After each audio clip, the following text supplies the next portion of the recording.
ఎవ్వళ్ళు పట్టించుకున్నా పట్టించుకోకపోయినా తాను చెప్పేదేదో చెప్తాడు, అనాల్సిందేదో అంటాడు.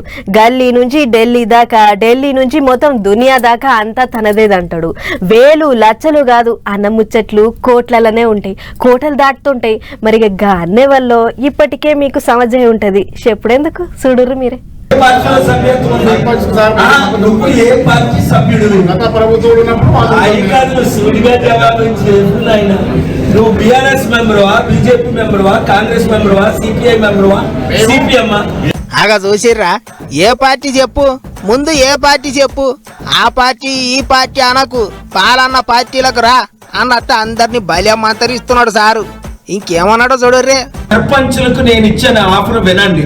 ఉచిత విద్య నెంబర్ 1 అందరికి, ఉచిత వైద్యం నెంబర్ 2,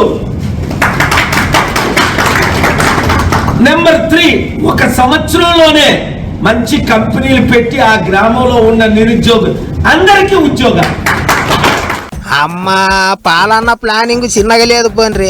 సర్పంచ్ ఎలక్షన్లు ఎప్పుడున్నాయో ఏం కథనో ఇంకా డేటే రాలేదు గాని అప్పుడే పాలన్న ఊర్లో పొంటి ప్రచారం సురువు చేసిండు. పాత సర్కారోళ్ళు కొత్త సర్కారోళ్ళు సర్పంచులకు బిల్లులు ఇయ్యలేదట.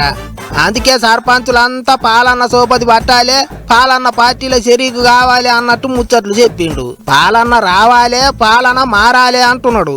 నిర్మల్ జిల్లాలో మాజీ సర్పంచులందరినీ జమ చేసి మీటింగ్ పెట్టిండు సారు.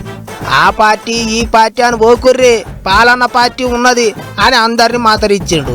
అంతేకాదు, పిల్ల పుట్టక ముందే కుళ్ళ కుట్టినట్టు సర్పంచ్ ఎలక్షన్లకు ఇంకా డేటే చెప్పలేదు, అప్పుడే హామీల వాన కురిపించిండు. ఊరుకో కంపెనీ తెరిచి అందరికి కొలువులు ఇప్పిస్తాడట, ఫ్రీగా చదువు చెప్పిస్తాడట. ఇప్పటికే సర్కారు బళ్ళల్లో చదువులు ఫ్రీగానే చెప్తాండ్రు. మరిగా సారు మళ్ళా కొత్తగా ఏం చేస్తాడో అనుకుంటారు పబ్లిక్. ఏమైనా పాలననే, చిన్న ఎలక్షన్ గాని పెద్ద ఎలక్షన్ గాని ఏదైనా సరే అందరికంటే ముంగట తానే ప్రచారానికి పోతుంటాడు.